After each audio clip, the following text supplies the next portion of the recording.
All right. Well, it's been a little bit of a technological difficulty this morning, but we are finally connected, and let's see how this goes.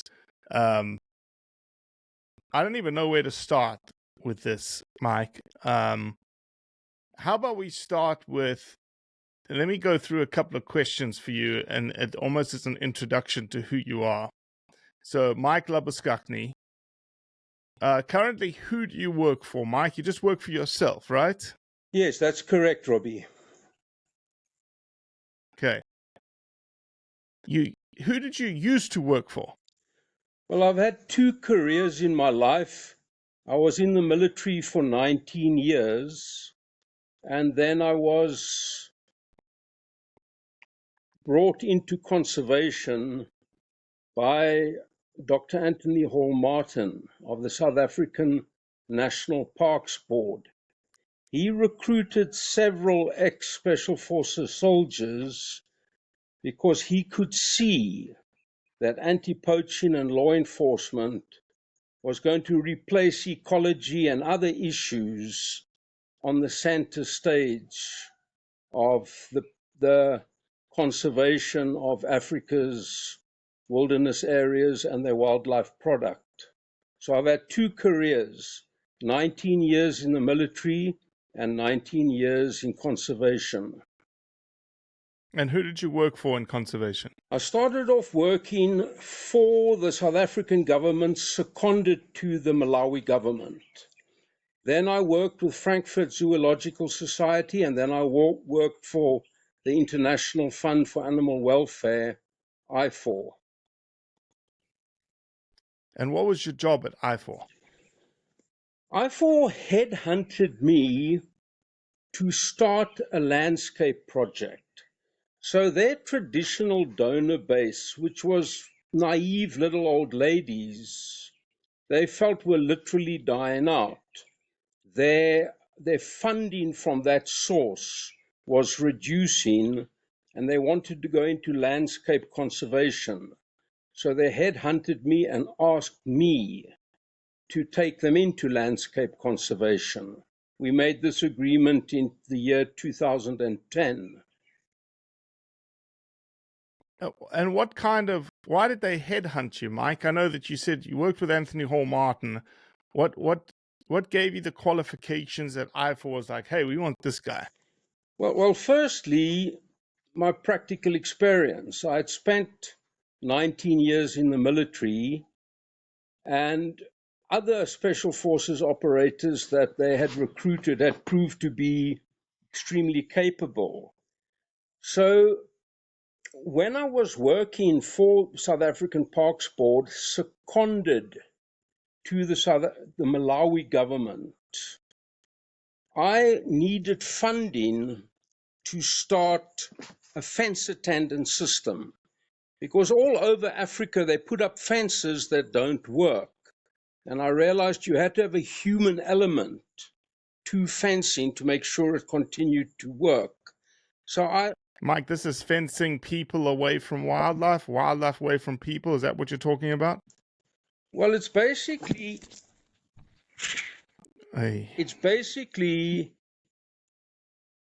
putting a barrier between the wildlife and the people to protect both.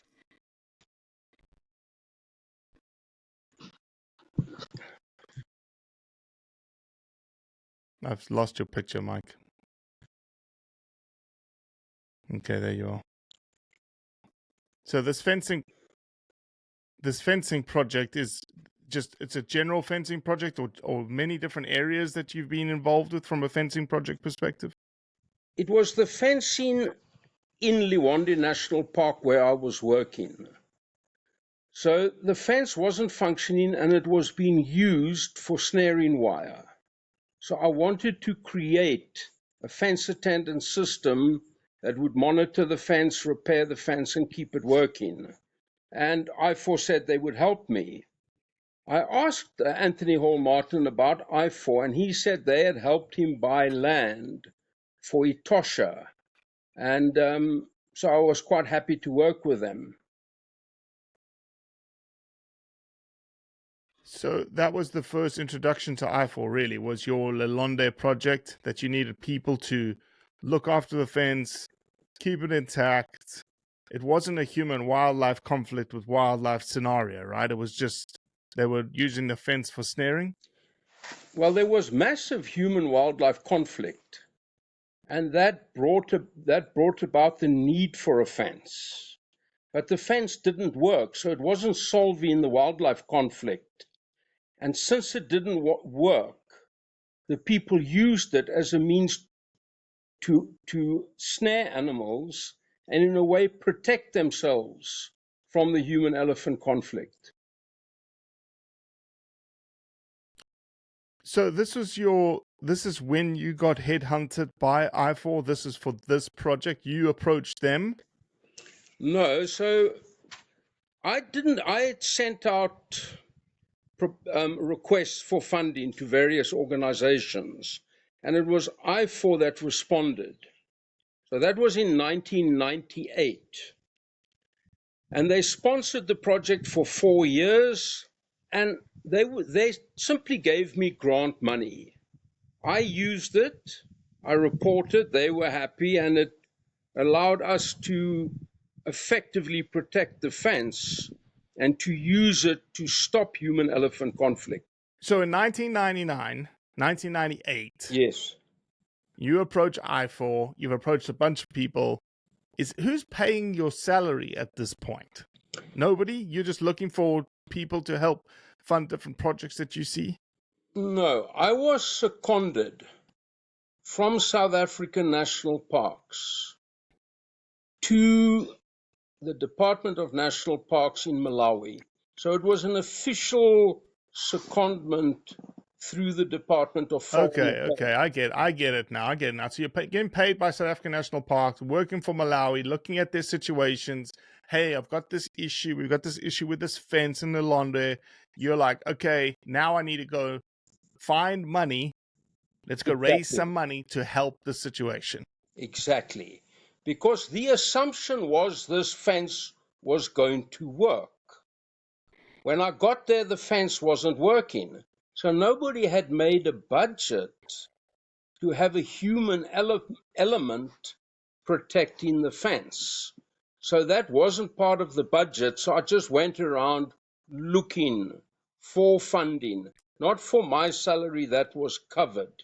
And IFAW agreed to give me grant funding, and my implementing team trained everybody, equipped everybody, managed, and it was a success and gave me a favorable It was a successful project, right? IFAW did a good job for those 4 years. Yes, because they gave me the money and they didn't interfere with the team of experts on the ground doing the job.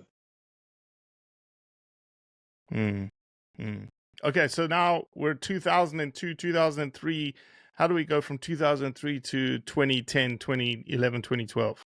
Good. So after the financial crisis, the investment banking crisis, 2008 and 2009, IFAW's income from their traditional donor base, these naive little old ladies, was dipping. So IFAW said, how do we make up for that lost income? Old ladies are literally dying off, and the younger generation aren't as naive. They're expecting a more convincing story, and they want some transparency.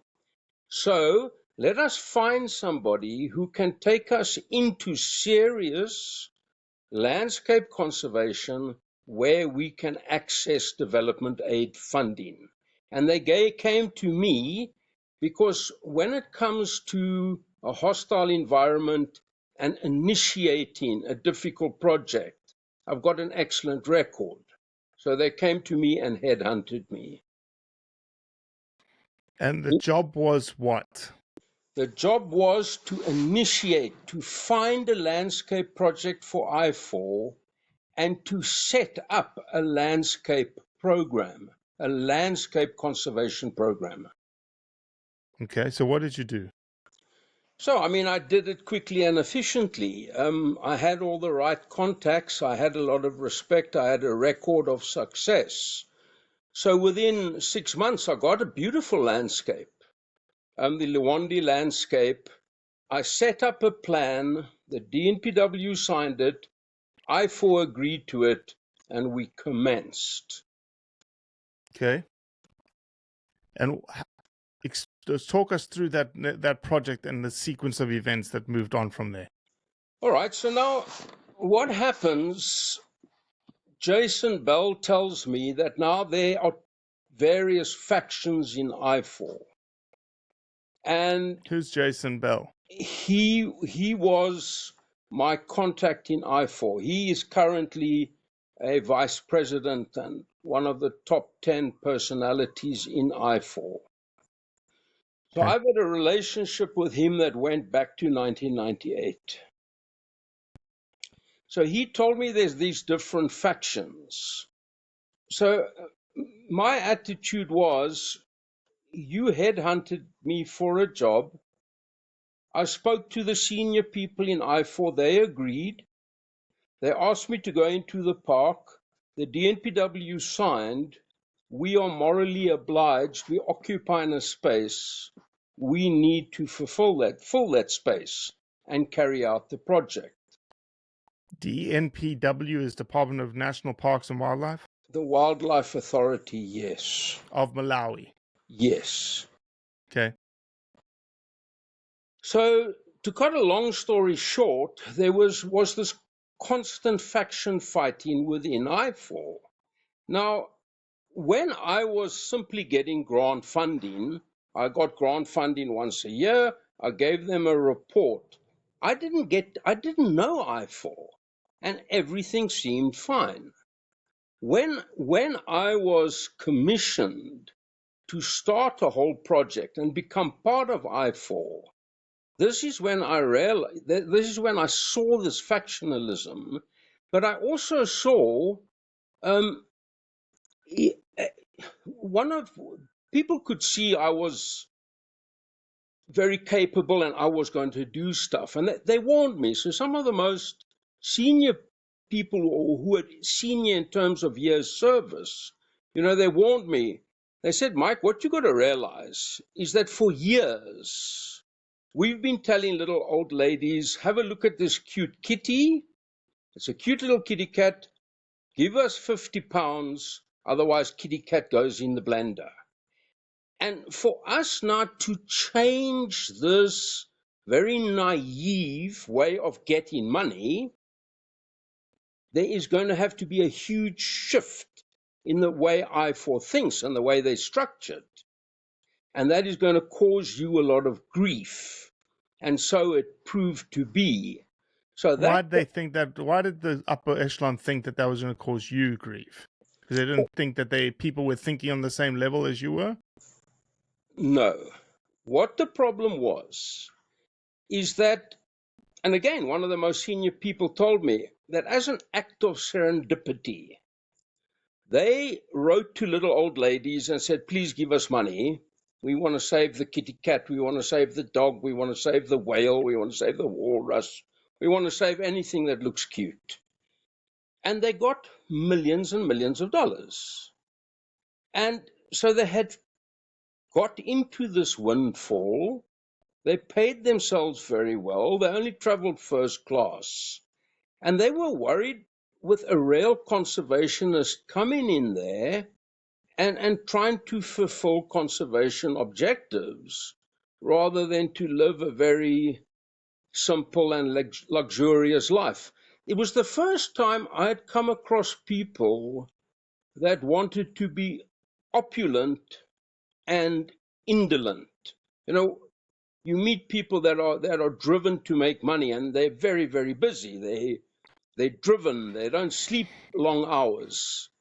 So this was the first time I'd seen people who, typical sheep in sheep's clothing, who wanted lots of money and wanted a life of luxury. It was a very uncomfortable relationship. So Okay. the whole Lawandi project under IFAW and me fighting with these factions was a disaster, and I decided to leave IFAW. So why were you fighting with them? Like, what were you asking for? Why the conflict? Because you were obviously tasked to do a project. You were headhunted to do a project, and then were you just being blocked in certain places to execute the project? Yeah, well, they don't send me the money, so completely blocked. Okay. So what were they doing with their conservation desires? Was that just not? Was it just more of a sort of on paper? This is what we're doing, but we're not actually doing anything on the ground. Is that what you're saying? Well, I don't have perfect knowledge as to what was going on in the background, but there are constant faction fighting within IFAW. So certainly the person I was dealing with, Jason Bell, I believed he genuinely wanted to move away from an organization that was basically confident tricksters, lying to little old ladies, getting money, and not having any deep belief in what they were doing was right and moral and sound. Okay. So you're in full-time employment at IFAW right now, though. 2020. This is 2012 through. What stage do you say, okay, I'm out. Thank you so much for the opportunity, but I think we've got to part ways?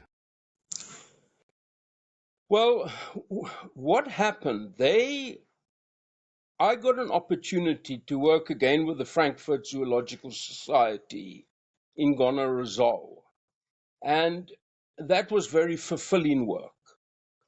So I was going to move now back into mainstream conservation. I believed when IFAW headhunted me that I would be allowed to go ahead and roll out this landscape project as was signed in the agreement, as they'd asked me to conduct. That completely failed. So now what you had your factions now. The one who wanted to do the landscape conservation was in conflict with others. And so people that I was now associated with and that I believed genuinely wanted to start a landscape project, they asked me, stay on, help us, we're still going to win. Azadine Downs is going to become the CEO. He supports us to the hilt. And with me doing really great work in Gonarezhou again, I was willing to see which way the wind blew in a way. And then an opportunity when they wanted now to commit themselves again to landscape conservation. We got an opportunity because of a survey conducted by the German embassy in Lilongwe and the British High Commission in Lilongwe. Okay. And what did that survey show? Okay, so that survey showed that Kasungu National Park, which is Malawi's oldest national park and the second largest national park, had been subjected to severe poaching, and that the elephant population had been reduced from 1,000 to 45, and that this runaway disastrous poaching was caused by government corruption, Malawi government corruption. All of that 100% true. It was a superb intervention on the part of the German ambassador and the British High Commissioner So this caused Malawi Ministry of Tourism a lot of embarrassment. And they asked me to go to Kasungu and address the problem of poaching and the problem of corruption. Okay, so who hired you to go to Kasungu originally? Okay, so the request came from the Ministry of Tourism. Now, I had different options of trying to get... Ministry of Tourism of Malawi? Yes. Yes. Okay. So the Ministry of Tourism of Malawi at the highest level recognized there was issues, both poaching and potential local corruption. Not potential. The poaching was a product of corruption. And that's Okay. that's the state of affairs across Africa. So I believed I could start the transformation on Kasungu on a budget of $40,000. And I asked around, and IFAW said to me, and it was people that I had trusted, that I'd had trust in, and that I'd known for a long time. They said, this whole squabble is over. We want you to go there and tackle this project, and we'll give you the 40,000. The squabble, i.e. the landscape conservation internal faction squabble of IFAW. Exactly. A little palace revolution as to who controls the treasure chest. Okay. So they said we would help you. We're gonna fund you to go in. So IFAW said we're gonna help the Ministry of Malawi. We're gonna send Mike into Kasungu to deal with, sort out, put processes in place to deal with the anti-poaching and corruption on the ground. Exactly. So to do this, we set up an entity called Wilderness Welfare. So once again, we went back to grant funding. So instead of me being part of IFAW gave money to this entity and did not interfere in the work we were doing. Who set up the entity, Mike? I set it up. So as was an NGO in Malawi? Yes, with the idea of ring fencing IFAW corruption and incompetence and buffoonery out of our decision making. So simple, just transactional. You give a grant to Wilderness Welfare, the money is now here, we execute how we like to execute. Exactly right. So let the people who actually know what they're doing do the job. You mind your own business and raise money from the spectacular success that we will make. Okay. It worked very well, and you know, bang for bucks, it was an astonishingly successful project. And to cut a long story short, within 5 years of us getting there, the elephant population had increased from 45 to 121. So, Mike, why was the population of elephants that went from 1,000 to 45, in your opinion, when you're on the ground to start with? Was it hunger? Was it ivory poaching? Was it illegal bushmeat trade? Or was it human wildlife conflict, just, problem animals that they're taking care of? Or is it a combination of all four? It's a combination of all four, but a major driver of how large mammals occupy space in a landscape is poaching pressure.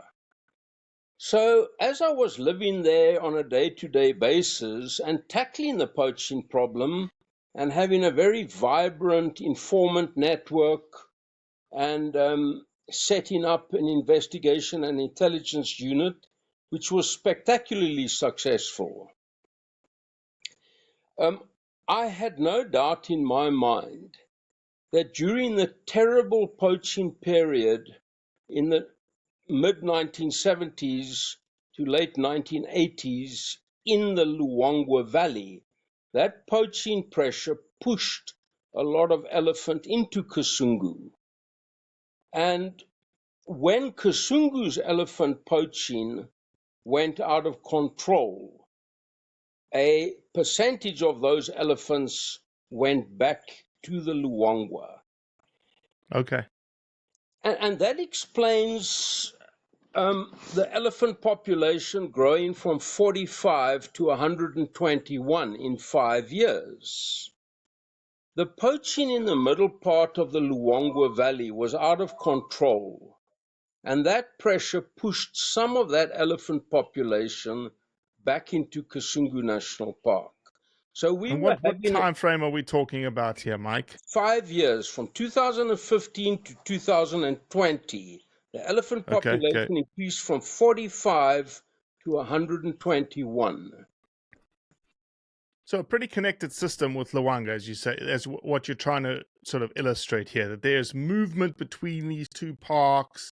Elephant populations are up and down because of certain human pressures in different parts of these areas. Yes, but the whole story of the last 25 years is massive human growth and the flooding of people into those areas between the national parks. So those areas between Kasungu and the Luangwa Valley is communal land. It's not protected area. And so people just flooded into that area. So your elephants that knew the system, elephants that had always lived in that system, would tiptoe. And I mean, this is the way our informants described it and what we witnessed ourselves. Elephants, knowing the routes, would take the shortcut quietly through areas of high poaching and then walk into the valley and vice versa.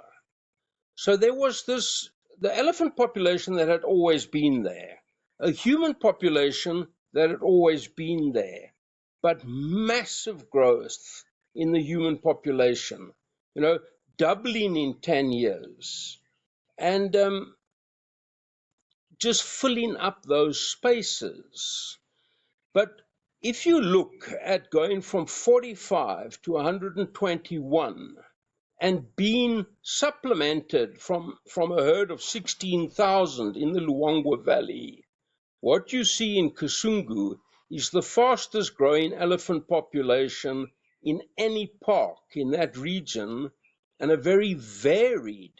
It was elements from the huge population in the Luangwa Valley joining the Kasungu elephant population. Okay. So we've set the scene. You're in there doing work through wilderness welfare. You are tackling the anti-poaching problems. Elephant populations are changing, whether it's through work that you're doing or, just general population fluctuations.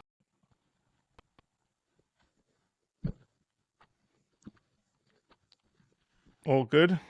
Yeah.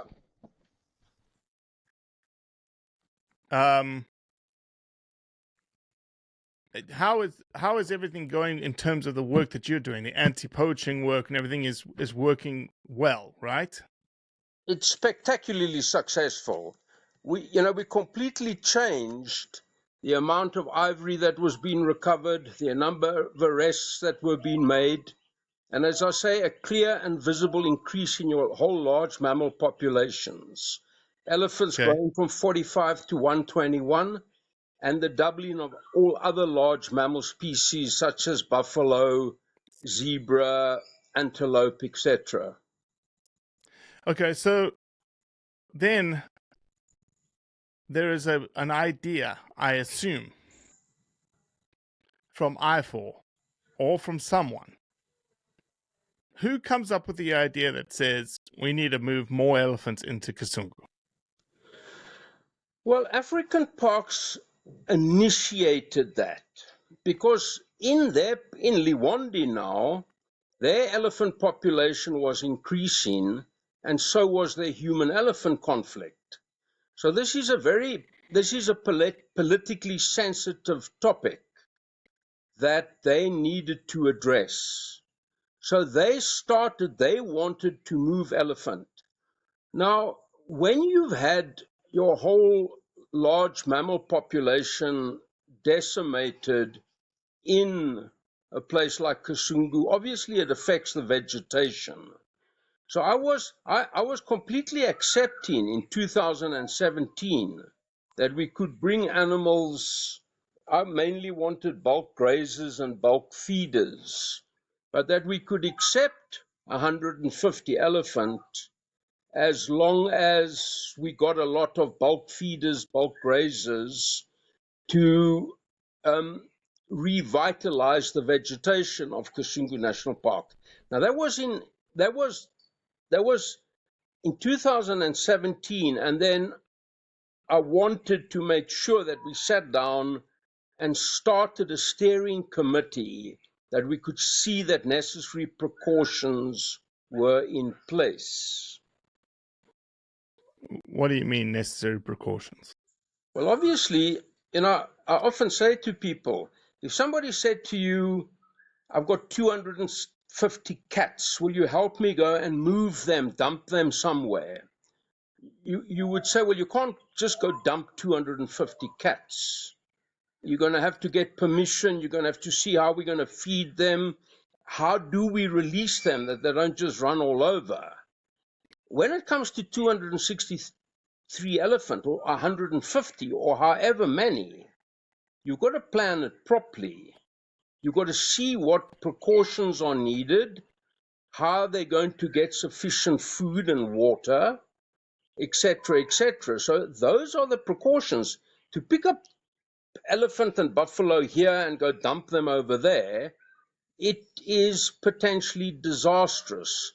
So I wanted to make sure that this wasn't just a money-making exercise that would cause enormous damage to the success we had, fought for and created. So that was minuted in the beginning of February 2018. At the time, I think it's an important thing to note. At the time, when this idea is being bantered around, you're in favor of it. I'm in favor of it mainly because we need these bulk feeders and bulk grazers to revitalize vegetation that hasn't been browsed or grazed anywhere near optimum levels. Plus, there's already elephants in the system, right? It's not like there's no elephants. There's 100+ elephants, so an added 200 elephants. Everyone's used to elephants. You should be used to elephants. Elephants are in the system.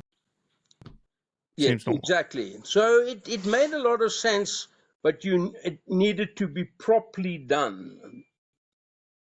And I'm assuming you're suggesting that it was not properly done.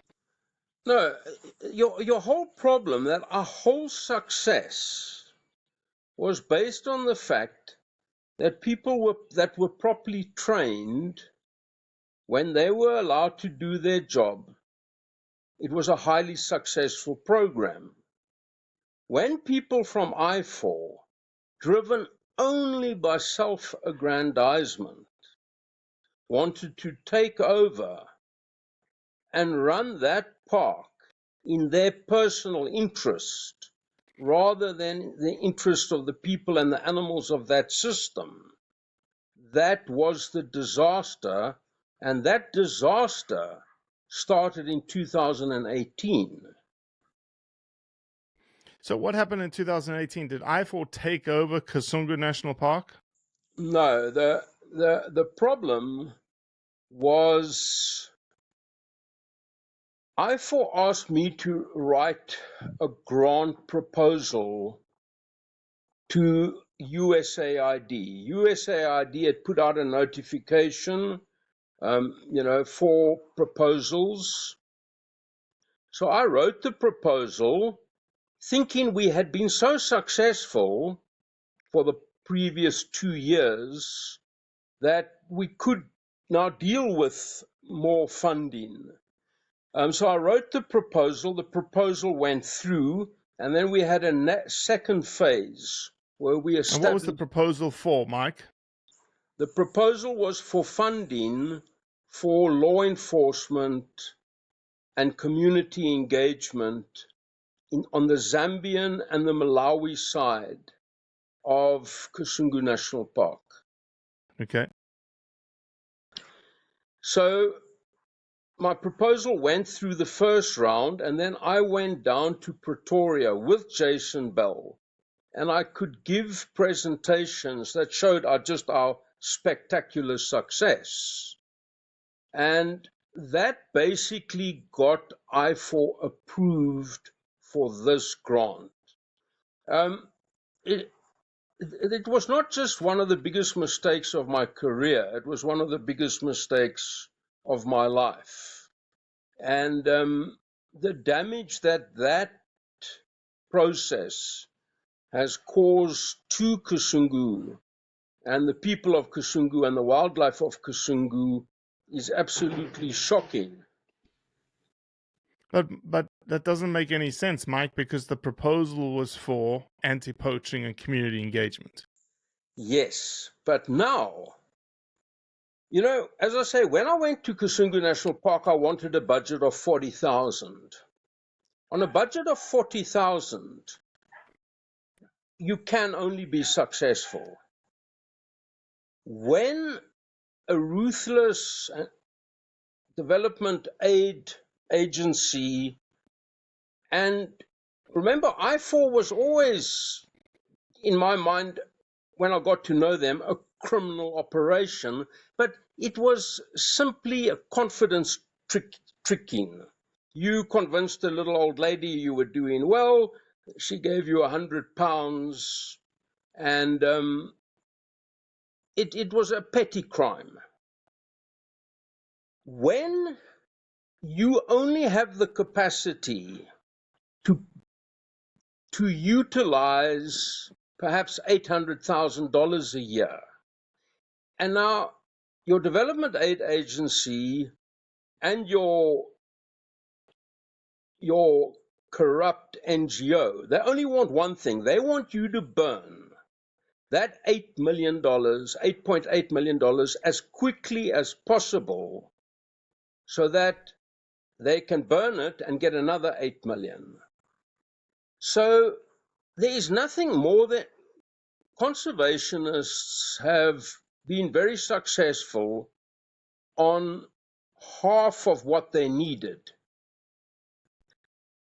Conservation has been destroyed in Africa by conservationists getting 20 times more than what they need, because the conservationists cannot spend it.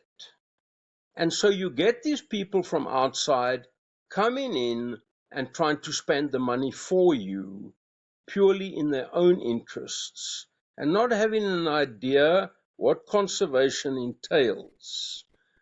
You don't need lots of money for conservation.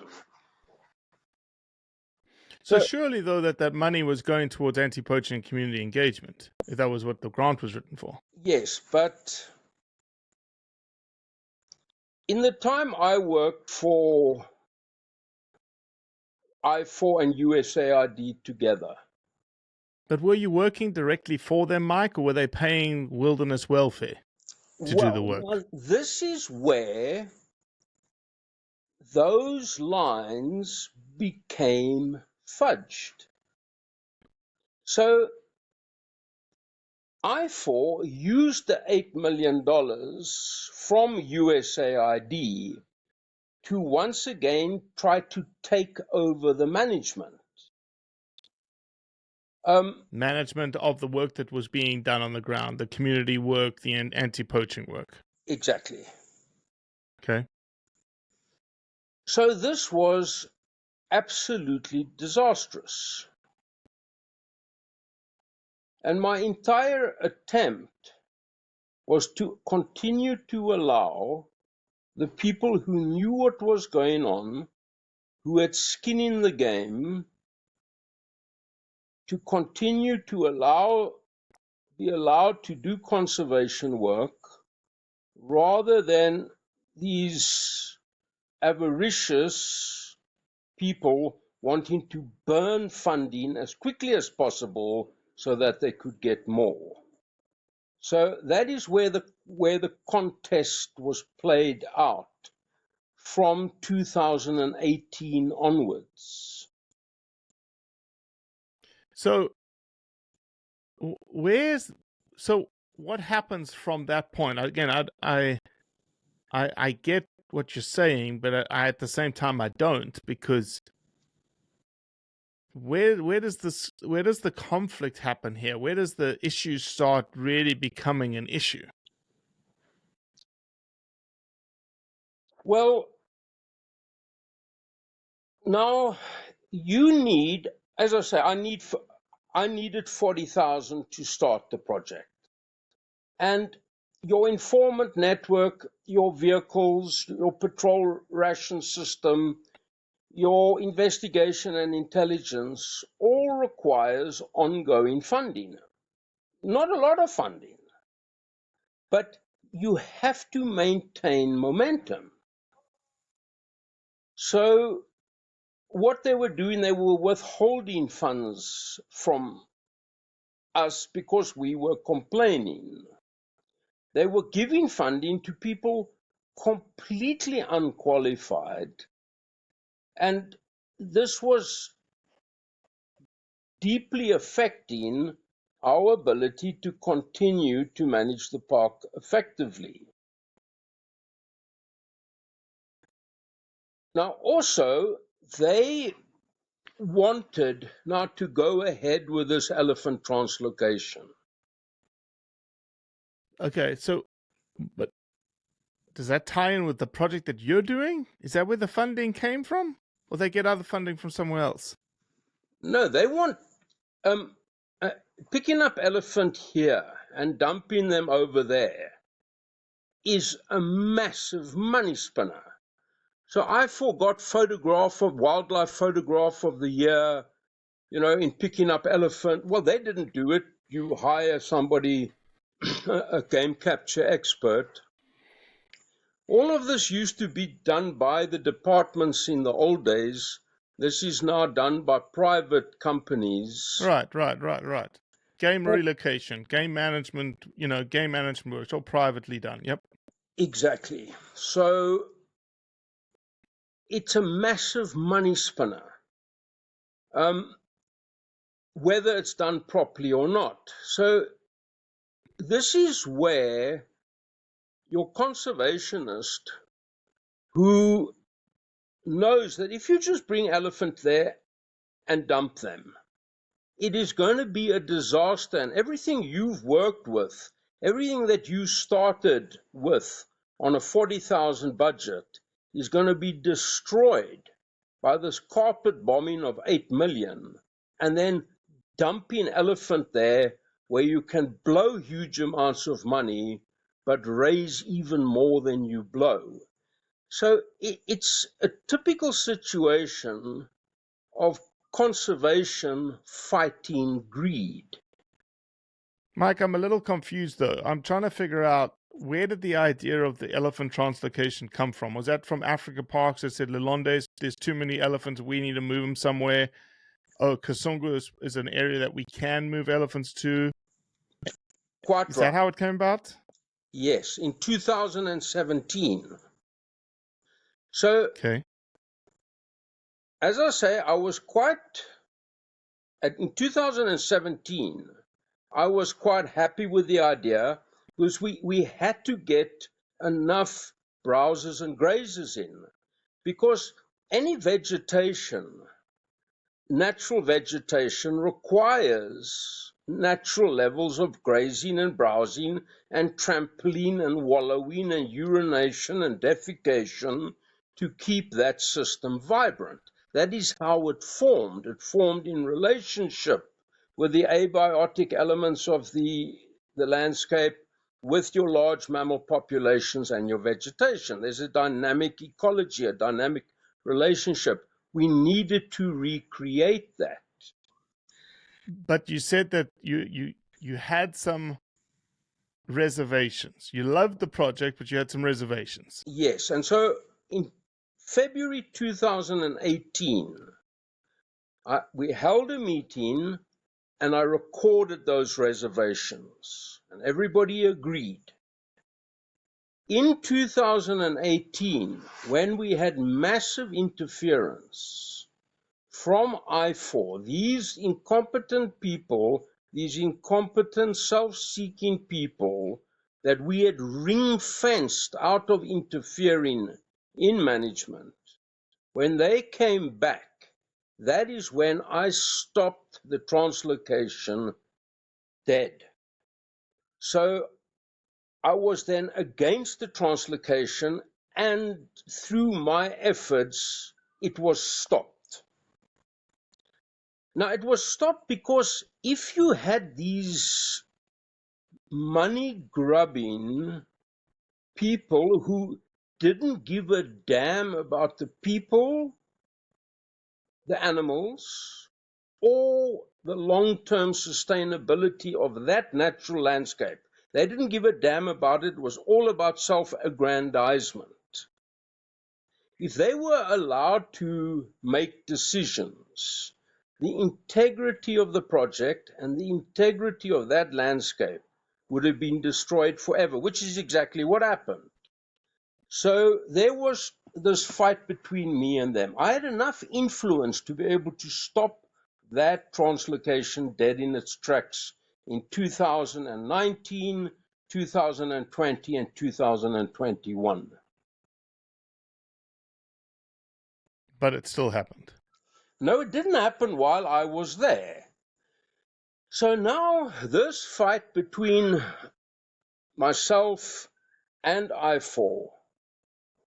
What are you doing over this time frame? Over this time frame, when you're stopping the elephants, you're saying, okay, look, this isn't a good idea, this isn't a good idea, this isn't a good idea, for 3 years. Are you still working for IFAW? Are you still working for wilderness welfare? Yes. What are you doing in this 3-year period? I'm doing all of those things. I moved when the minister asked me to go to Kasungu. I went there immediately. So what happens? I live in a tent. I live for the first year without running water and electricity, which is the way I like to start a project. And then as funding came in, I upgraded one of the staff houses there, and I live there, and then I put in solar, I sink a borehole, and so I lived there permanently from 2015 until I was constructively dismissed at the end of 2021.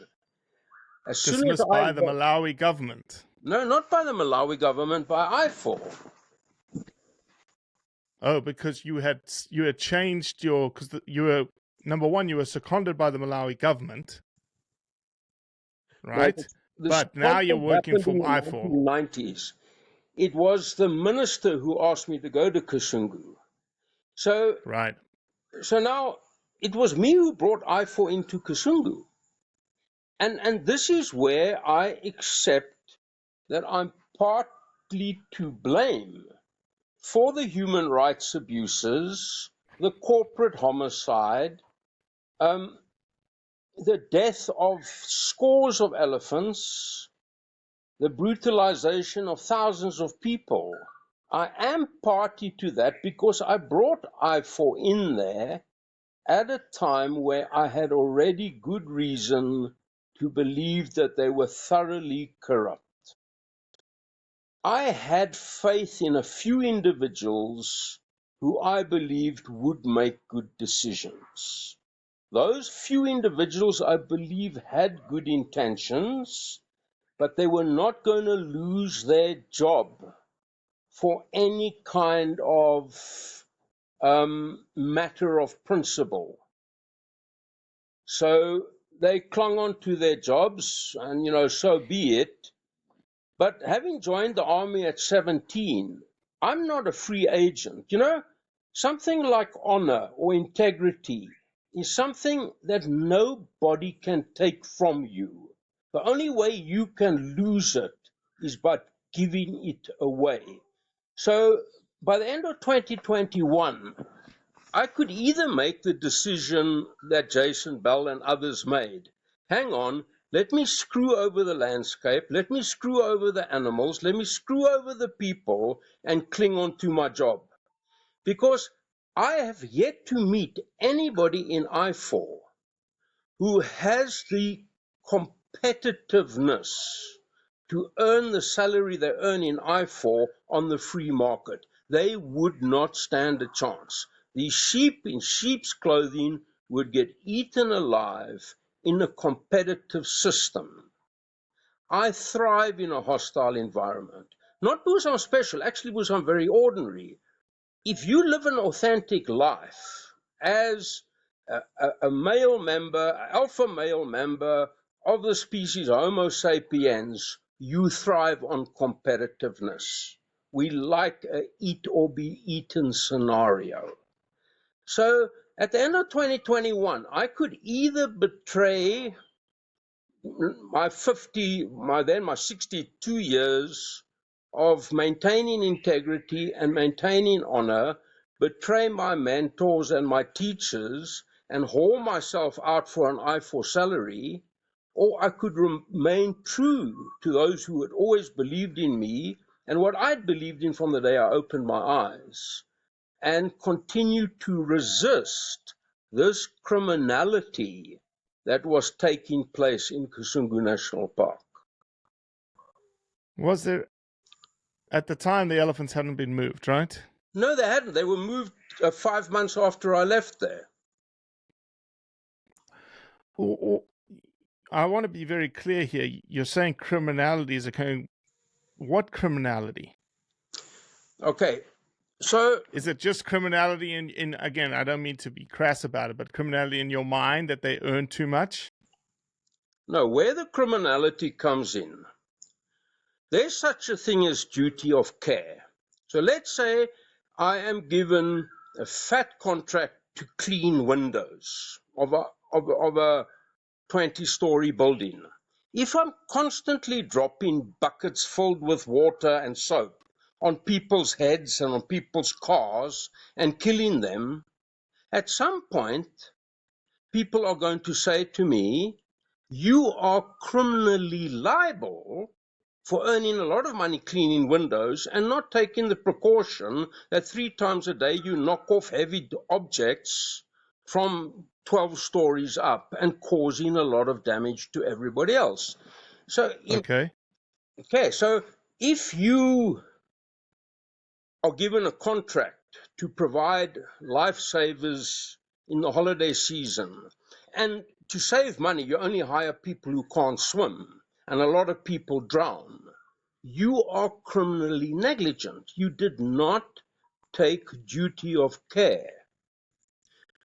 Okay. You did not take due precaution. Now, when you take... So what are you suggesting? What are you suggesting that IFAW did? So IFAW took 263 elephants. This is after, though, before, because you were saying they were doing criminal activity whilst you were still there. This is after you left. Right. I just want to be clear here. I want to be clear that you're not pointing a finger at IFAW for being quote-unquote criminals before the elephants were moved. All right, so let's have a look at some of the examples. In 2018, we get called to a meeting in Lilongwe, and we get told that the burn rate is too low and USAID is going to close down the project. So I say, I don't understand how the burn rate can be too low. We, as busy as bees, we're doing a lot of stuff and we're submitting invoices. So they show us what our budget is and what our burn rate is. Okay, and they use that. This is now Yeah, it's a Taxpayers' classic money. grant term. It happens as when I was a professor at Mississippi State, you looked at your burn rate to make sure that and really it's to show that, to make sure you didn't go over budget. No, it's this one's to make sure you don't go under budget. So our crime was supposedly we were going under budget. So then they fly in a lot of people from America to help us now burn enough money. And they show us that they've got an astonishing amount of money for travel. It was a ludicrous amount, might have been $400,000. So I say, guys, how the hell are you going to spend that? If it is set aside for travel, we desperately need an airfield, we need an operations room and a hangar so that we can provide air support when we need it to our operations. Can we not use money from the travel budget to put down an airfield and a hangar that No. will get And diesel? I can tell you that right now, no, because of federal money and the way that money is passed into different categories, the answer probably from them was no, because that's infrastructure. Well, surprisingly enough, they said yes. Wow. Yeah. Okay, so now I say, all right, so I write the proposal. It's for $110,000. We're going to create an airfield where you can bring in an aeroplane that can carry 12 tons. So you could, and we're going to have a depot where we'll have fuel. We're going to create a water supply, that we've got a 24/7 operations complex and all of that. So they okay it, and I start the project. After I've started the project, 6 weeks later, they come back to me and they say, oh, they made a terrible mistake. So I said, what was the mistake? They say, no, actually, I was right. And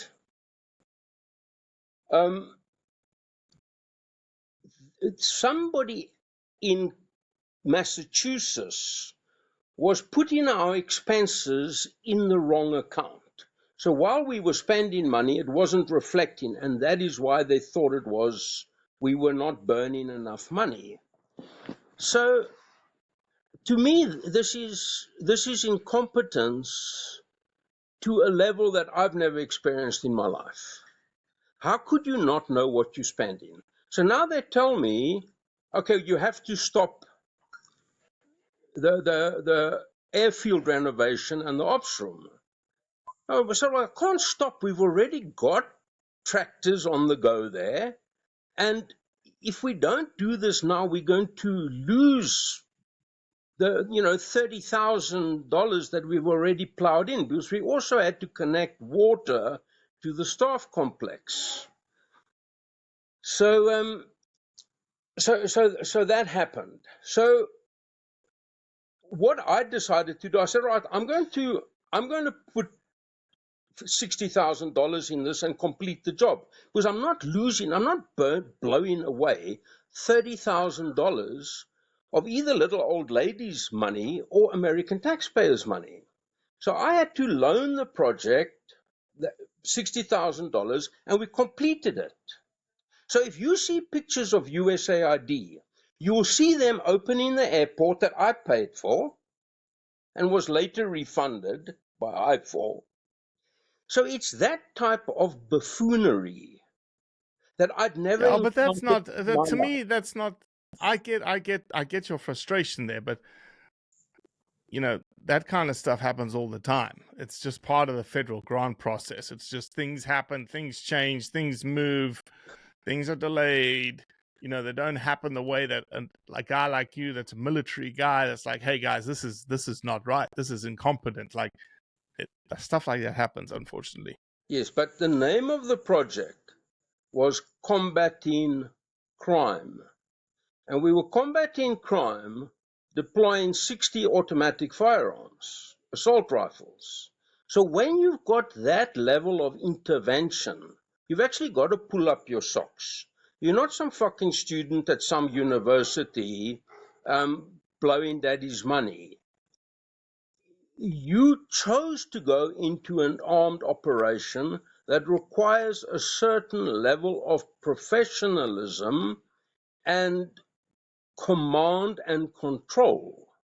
And this admittedly was lost. And exactly what you saying are the sort of stuff I heard. I say, all right, that's all very nice when you're running around a university with daddy's money. When you are deploying officers armed with assault rifles, you actually have to maintain different levels of standards.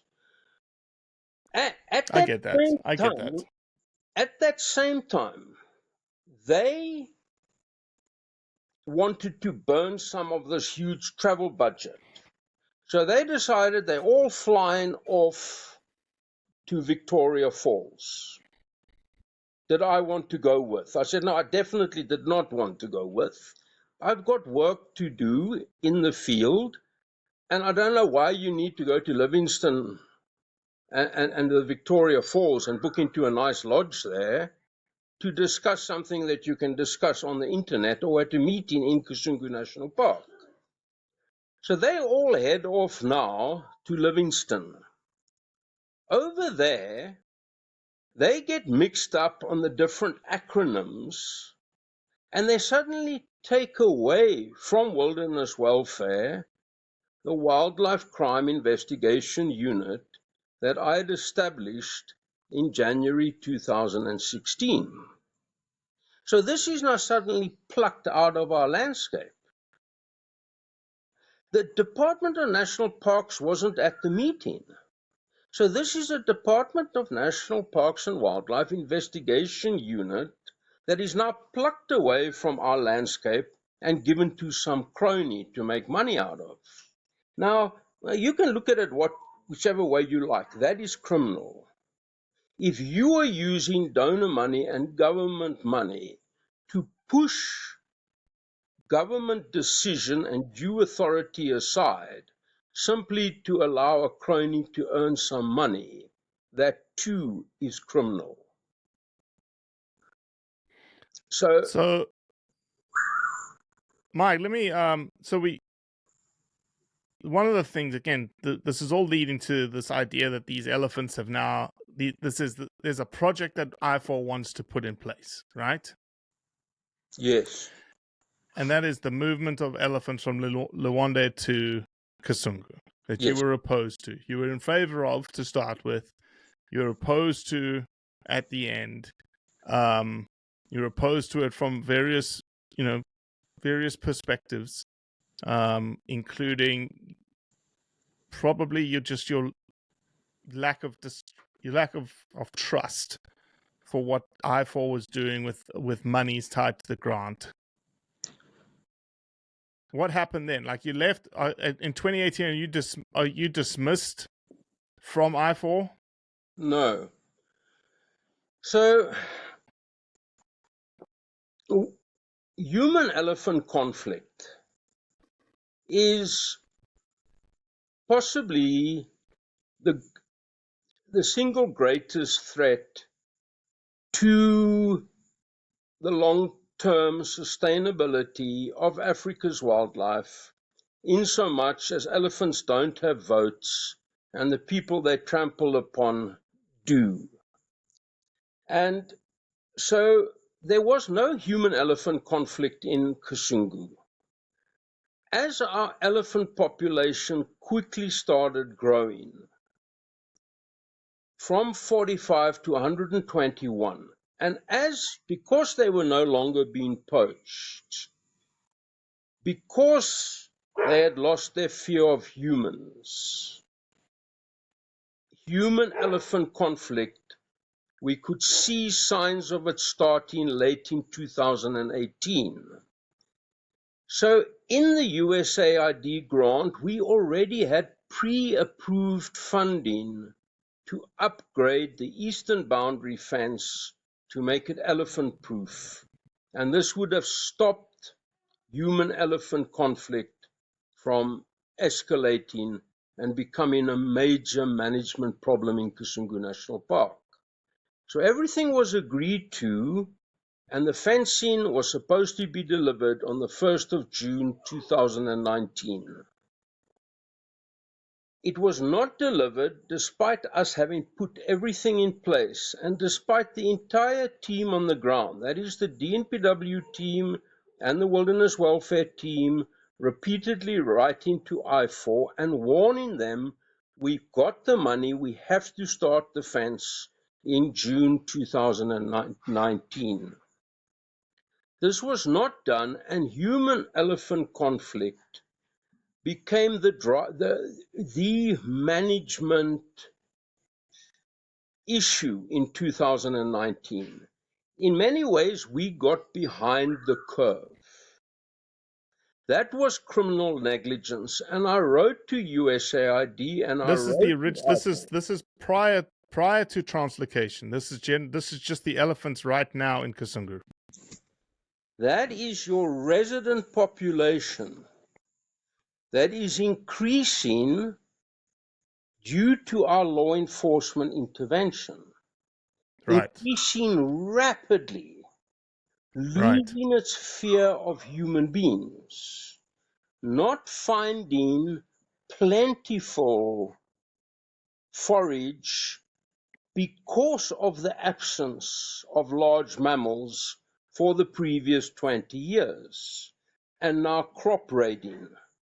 So we had planned for this, and that needed to start on the 1st of June 2019 for no reason but to try to show that they were in control.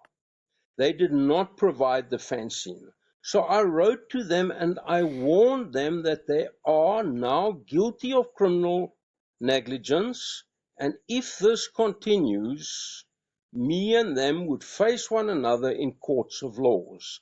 They had no right to cause so much damage to Kasungu National Park, and what you're saying quite rightly, this was the resident population. These were the 45 that had grown now to over 100.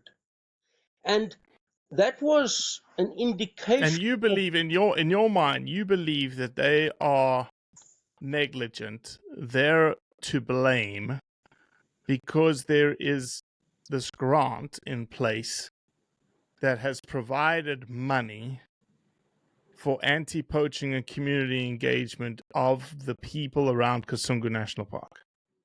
Yes. Now, in that grant, pre-approved, because it was so important, and to prevent human-elephant conflict, there was money set aside, pre-approved, to upgrade the eastern boundary fence and make it elephant-proof. So, okay, and that didn't happen in 2019. Yes, despite it being agreed that it would, and despite the DNPW and Wilderness Welfare informing IFAW that we had to have that fencing on the 1st of June. They didn't do it. Tens of thousands of dollars of damage was done to poor people, the very people that the park depends on for support. It was totally unnecessary and an act of criminal negligence. So you've got a team of surgeons that repeatedly informs you that the electricity is not up to standard in the surgery, and during an operation you're going to have an electric failure and it's going to cause death repeatedly. When that happens, the management of that hospital are criminally negligent. Money was set aside to have electric backup in the surgery. It didn't happen. And so too in Kasungu National Park. They did not deliver the fencing as pre-approved. And that was criminal negligence. And they were issued warning by myself that this was criminal negligence, and if it continued, we'd be facing one another in a court of law and in the courts of public opinion. And this happens in 2019, and the fence doesn't go up. There is human-wildlife conflict. And then they decide to move more elephants into Kasungu. When does that happen? Okay, so now, because of all of this, I'm now dead against the translocation and I'm stopping it. So what happens, partly because of that letter where I said to them they're criminally negligent, if this continued, would face one another in courts of Oh, I law. would fire you. If you sent me a letter like that, I would fire you on the spot. Good, I would come and I'd beat the shit out of you. I'd take you to court. I'd do what I needed you to show you, listen here, pal, there's right and wrong in my world. And I had the full backing of the Department of National Parks and Wildlife. So now what happens on the 1st of June 2020, the fencing When did arrived. you get fired from IFAW? I never got fired from IFAW. Wow. Yes, it was a constructive dismissal. So what happened? Oh, okay. When did you get dismissed from IFAW? I left IFAW on the 16th of January 2022. So Okay. in my final letter to them, I said two things. You owe me $60,000 and I want an investigation as I'm entitled to, thanks to my whistleblower status. No. Hold on. We're getting ahead of ourselves. You sent that letter in June 2019. Yes. No, 8th of December 2019. That's when you sent the letter saying, you guys, this is wrong. Yes. I'll see you in a court of law, yes. The whole caboodle. And IFAW does what in response to that letter? They do not dismiss you? No, bloody right they didn't. Okay, so they didn't. So then what? So 2020, now we're in 2020. Yes. You're so about to say the money for the fencing showed up? Yes, thanks to my letter. Okay. So now the fencing turns up.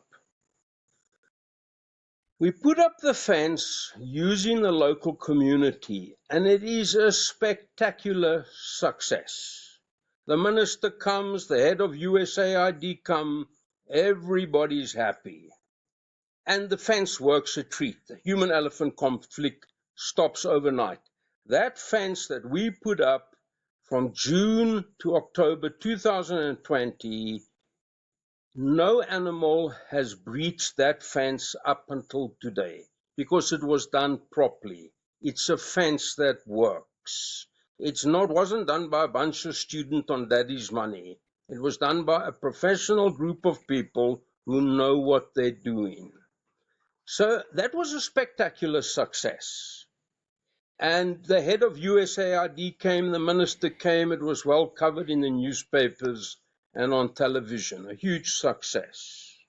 So now, after this success, and after my great anger at them not putting that fencing material there on time, as agreed, we go and have a meeting where we are going to have, I think it was a Zoom call in those days, a Zoom call in Lilongwe between IFAW and the United States government, USAID.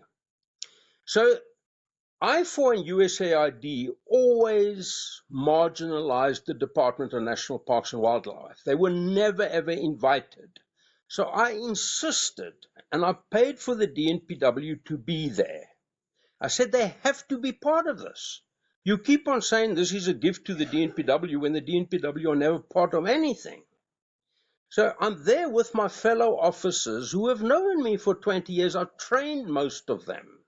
I'm sitting there now, we're waiting for the Zoom call to start and us to talk to the United States government about what we're doing with their $8 million of taxpayers' money.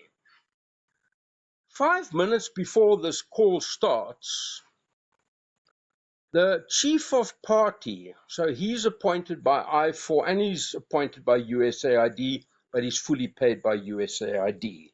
And he sits between the two groups. He comes in there and he says, oh, Mike, I've just been briefed by IFAW in Massachusetts that when you speak to the United States government, you must tell them you haven't built a fence. So I said, what? He said, you must tell them we haven't built a fence.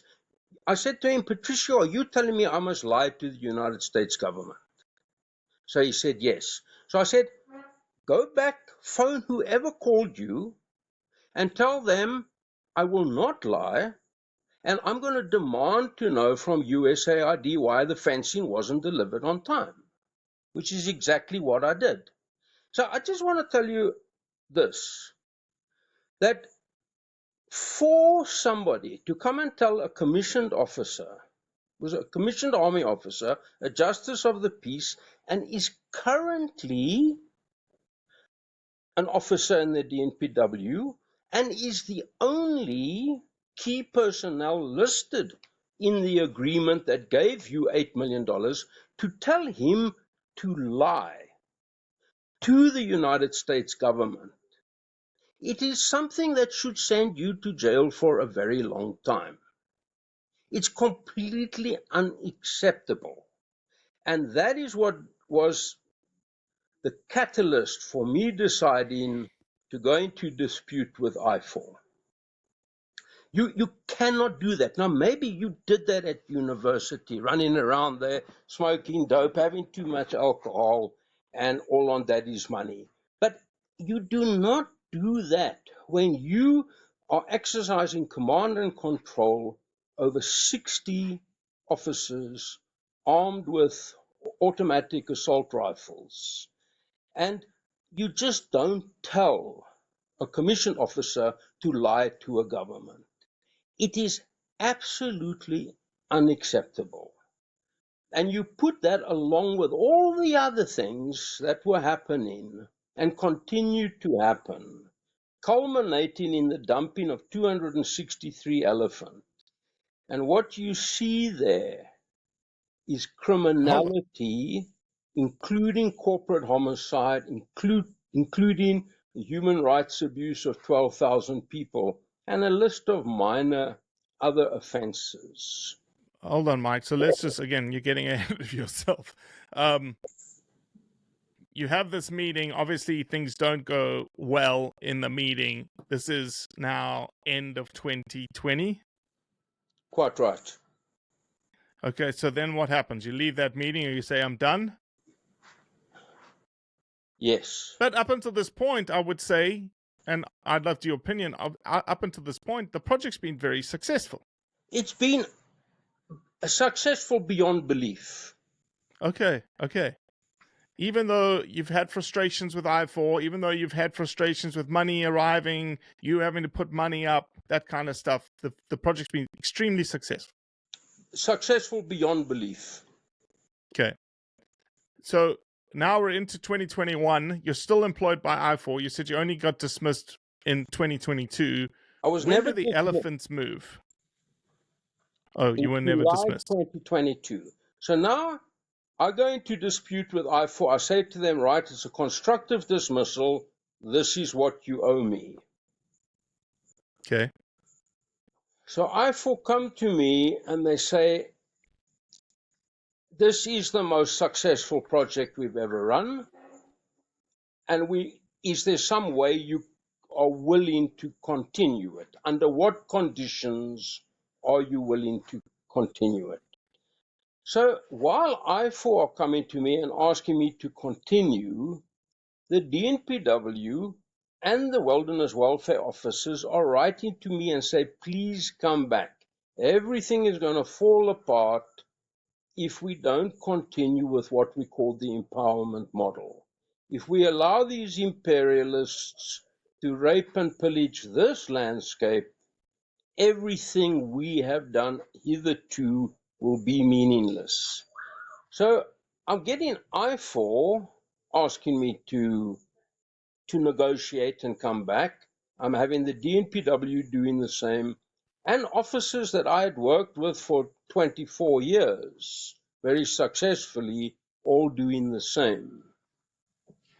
So I said, what I would do, I would be willing to accept half of my constructive dismissal package, and we go back to wilderness welfare and grant funding, and we ring fence I4, I called it Imbuksi, incompetence, buffoonery, criminal negligence, and rabid self-interest. Because when I told them, I said, the only things you offer is incompetence, buffoonery, criminal negligence, and rabid self-interest. They say, well, you're creating a toxic environment. Can't you use other terminology? So I said, all right, we'll call it Imbuksi so that you don't find it too toxic. But please remember what it stands for: incompetence, buffoonery, criminal negligence, and rabid self-interest. Imbuksi. So the only thing you offer Imbuksi, we want to ring fence this out of decision making in the landscape. They agreed to it, and I accepted 50% of my constructive dismissal package. They paid that to me. I returned to the landscape, and we were again immediately successful. But now again, this factionalism in IFAW, while some people fully agreed that the team on the ground would continue to run the system until USAID had finished, and then we would continue to run it successfully. Others tried to sabotage it. And so that dispute that I'd experienced from 2010 and had that beautiful period of 2015, 16, 17, where we had such success, that period of conflict within the factionalism had taken over again. So that is when I wrote to IFAW and I said, right, I am not prepared to work with you anymore. According to our agreement, you owe me $60,000. There's two things I want. You owe me $60,000, please pay it. And number two, quoting my whistleblower duties and responsibilities set out in the cooperative agreement, I want an investigation. So I asked for $60,000 and I asked for an investigation. I get the $60,000, I don't get the investigation. Of course, So you wouldn't get an investigation. I wouldn't investigate myself either. Yeah, but you don't have this legacy of honor and integrity that's not up for sale. You know, there's people that look at this and only despise him because he could have held out for 25 pieces of silver. No, I hear you. I'm just trying to put myself in their shoes. Sure, and you're playing devil's advocate in your role as the podcaster, and I understand that, and I fully appreciate it. So, Mike, you're done with IFAW. This is June 2022. No, January 2022. I'm done with them now. Okay, and then and up until this point, elephants, you're constantly saying, don't move them, don't move them, don't move them, yes. Don't move them. And this has been 4 years now. They've been looking for this project for 4 years. Yes. What you have to do, you have to go back to the steering committee. You have to look at what we listed that needed to be put in place and look at what we listed at the precaution. And what did you list?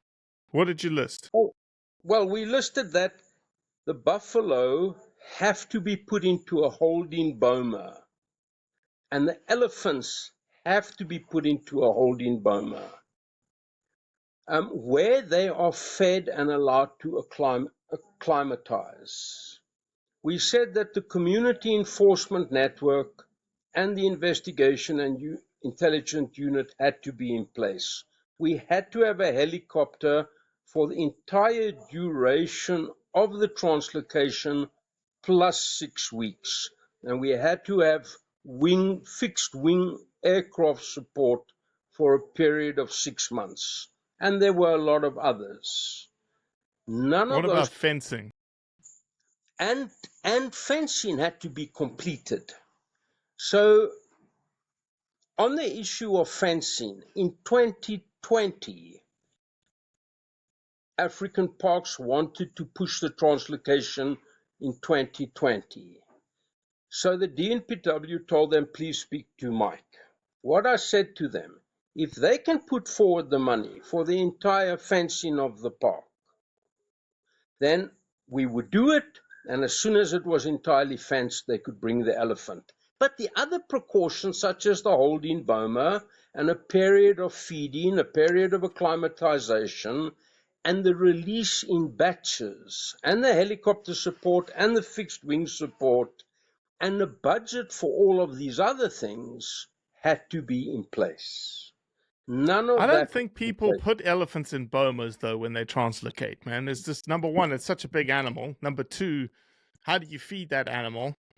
And I don't think elephants get put in bomas ever in translocation projects. No, they are put in bomas. So in all the other translocations that I've done, you first put the animals in a holding boma. Even And elephants. yes, because the holding boma it's not 2 hectares. It can be part of your boundary fence. And, so it can be something like 40 hectares. Okay. If you want them acclimatized, and you're not going to shove 150 in there. Remember, all these precautions were for 150. None of the precautions were in place, and they dumped 263. So there's So this. So you put in 20. You feed them, you water them, you watch them. They start communicating with the resident herd. You let them out. Your helicopter helps you monitor them. And you see everything looks okay. And the next 20 come in. So that would be a yeah. lengthier and more expensive process. Oh, for sure. 100%. That's what I was about to say. When you're dealing with relocations, translocations, whatever you want to call it, you move all the animals at once. That's it. That's the money. That's where your logistics are saved, your coordination is saved, and your money's saved. Sure, but when you've got people, dense populations of people living on communal land, within 6 kilometers of where you're releasing elephants from high nutrient, plentiful water, protein-rich vegetation into depleted nutrient, restricted water usage, low protein vegetation, you have to put in added precautions or you mustn't do it at all. Those are your options. So let me to the crux of the matter here. These elephants get moved. I don't see, again, I'm going to play devil's advocate for a second, because you said there used to be 1,000 elephants in Kasungu. It seems like the ecosystem can hold those many elephants. You're talking about the interaction between Kasungu and Luangwa. I wouldn't actually, in my brain, I was like, well, how do you fence an entire system if you've got that immigration kind of scenario there? So obviously human wildlife conflict and how do you deal with that and the coexistence is a very big challenge. But obviously 260 elephants get moved. Who pays for that movement? Is it an African Parks IFAW joint project, or is it African Parks specifically? No, it's a joint project with African Parks being responsible for the capture, IFAW being responsible for the release. But I don't think you understand the types of money that this type of fanciful and unnecessary event attract. Now, the other thing that we had found is that your elephants that had moved from the Luangwa into Liwonde had moved there because of the high poaching in that central part of the Luangwa Valley. These elephants knew the landscape and had literally tiptoed through the areas of human habitation, which is only a stretch of about 15 kilometers, into Kasungu National Park on 2 occasions. Those elephants knew the landscape intimately. These elephants from Kasungu, who were used to protein-rich vegetation and plentiful water, came there utterly bewildered. And so, within 24 hours of the first release, the first 2 people were killed by those translocated elephants, killed a good distance outside of the park boundary. Now, any responsible manager would have stopped any further batch coming in immediately. They continued to drop batch after batch after batch. And that is corporate homicide with aggravated circumstances. It shows it. Mike, where are these elephants coming out of Kasungu? Obviously, we've talked about in the history leading up to this point, you've built this eastern fence. This eastern fence is in place. Is this eastern fence still intact at this point? It's intact. So the elephants are moving into Malawi south and north of the fence. And there's no fence on the Zambian side, so they're pouring into Zambia as well, searching for food. In Miombo woodland, a lot of your trees there try to repel browsing by pushing tannins into their leaves. Your resident Kasungu elephant are used to that, so they browse and graze quickly. Your Lawande elephants are completely unused to this. And there's this very bitter taste. They're absolutely bewildered, and at the same time, they can smell stored maize, stored potatoes, stored groundnuts, and they go invading homes. And as I say, 2 people are killed within 24 hours, and yet this continues. So these elephants are released June 2022. We're sitting in December 2024, 2.5 years later. Exactly. So, I'm assuming more than 2 people have died? At the moment, there are 14 people that have died that I am convinced are directly linked to the chaos that came along with this completely criminal negligent translocation. And 12,000 local people have suffered various forms of damage. We've got over 50 orphans whose lives are completely altered for the worst.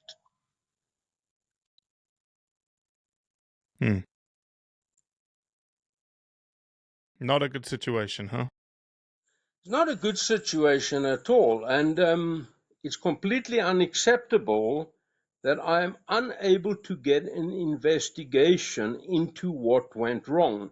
I've repeatedly written to the United States government and to IFAW and say the minimum you want to get out of an investigation is to learn what went wrong, that you can avoid that next time. That's why you have an autopsy when somebody has died under mysterious circumstances, or when a plane has crashed. There's no fun in sifting through a plane wreck and collecting the bodies and examining them, but it's done so that you build up institutional wisdom and you don't make the same mistake again and again. With IFAW claiming that this is a wonderful success, they'd be happy to do it again and stuff the people that die and stuff the elephants that die. So that first gain from an investigation, which is simply learning what went wrong so you can avoid it next time, that has not been done despite the 14 dead, the 50 plus orphans, the 12,000 people, and the $4.4 million damage done to some of the most marginalized people on the planet. that community resentment will be a great obstacle in the way to the long-term sustainability of this landscape. Mike, I want to try and wrap this up. We've been going for quite some time.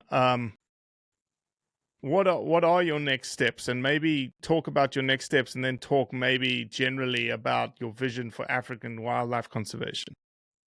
All right, so my next step is that I'm party to this crime. I brought a bunch of petty criminals into a landscape, and the set of circumstances, including the $8 million that I helped raise, allowed them to develop from a bunch of confidence tricksters into a ruthless organized crime network.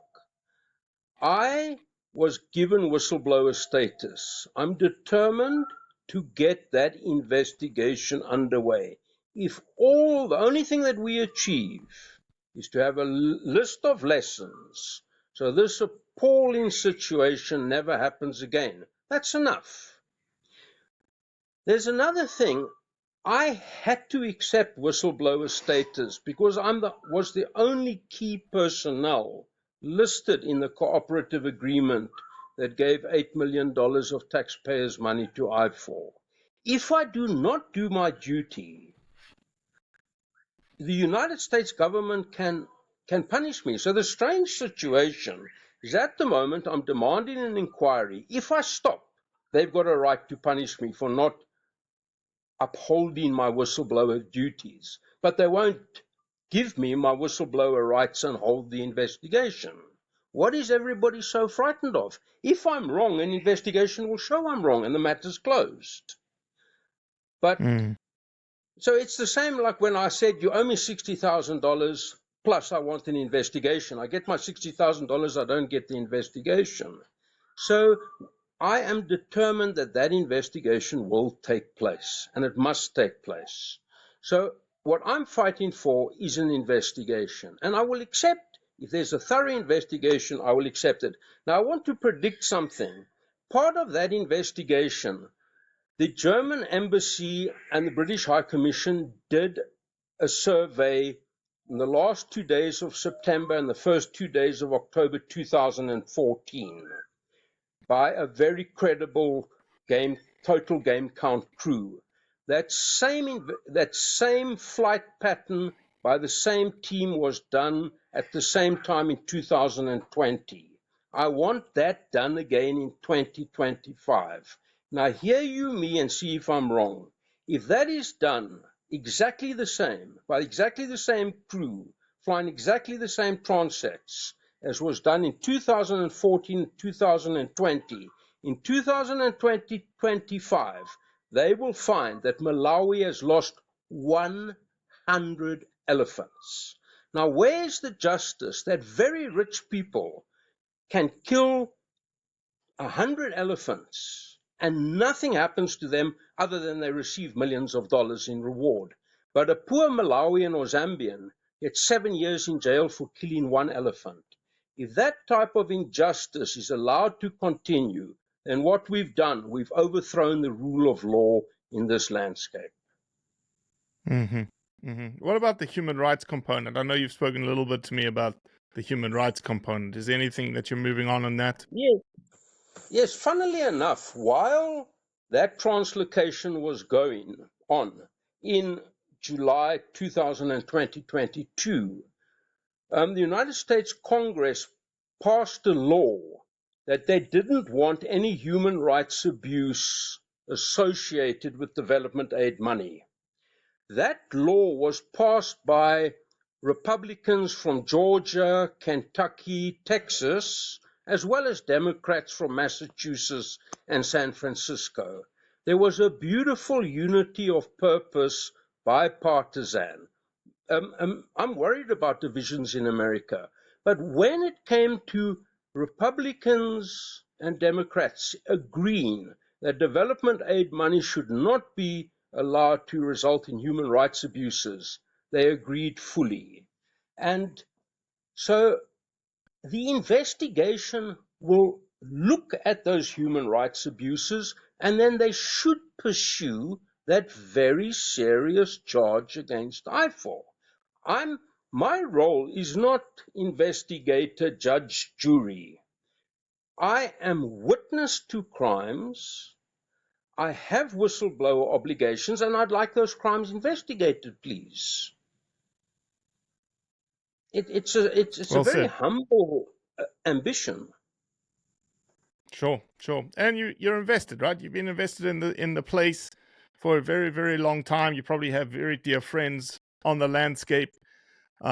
You've seen people, you've seen kids grow up, you've seen, as you said, some families lose loved ones that maybe whether directly connected or indirectly connected through your network, right?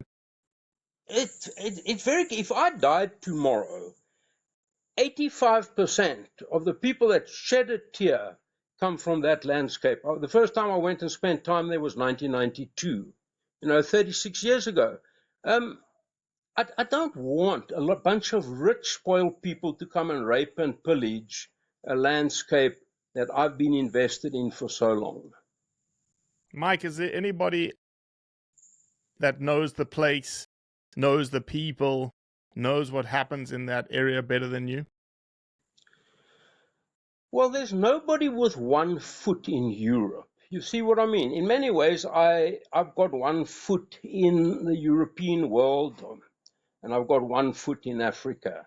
So from that perspective, no. I mean, obviously, I can't claim to suffer as those people have suffered. I can't claim to be one of them. I do have this escape route. I could say, fuck it, and I go get a job and wash my hands of it.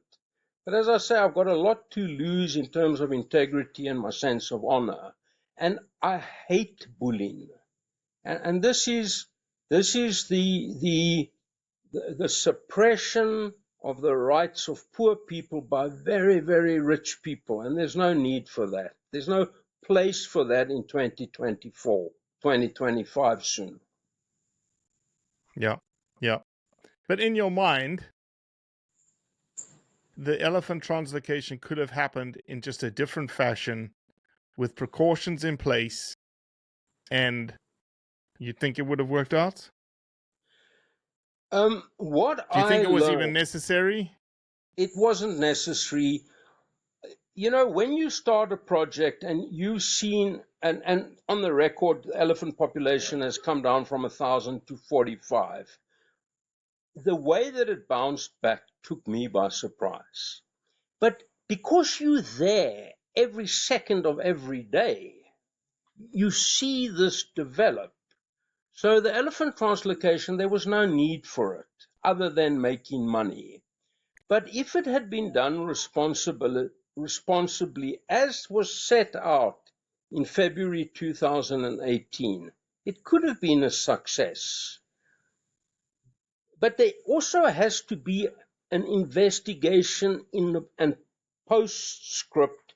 Even if something is successful, one needs to learn from your successes as well as your mistakes. But this business of dumping elephants, making a lot of money, and then treating that landscape like a North Korean missile testing range is totally unacceptable. We have to learn from what our fellow conservationists do.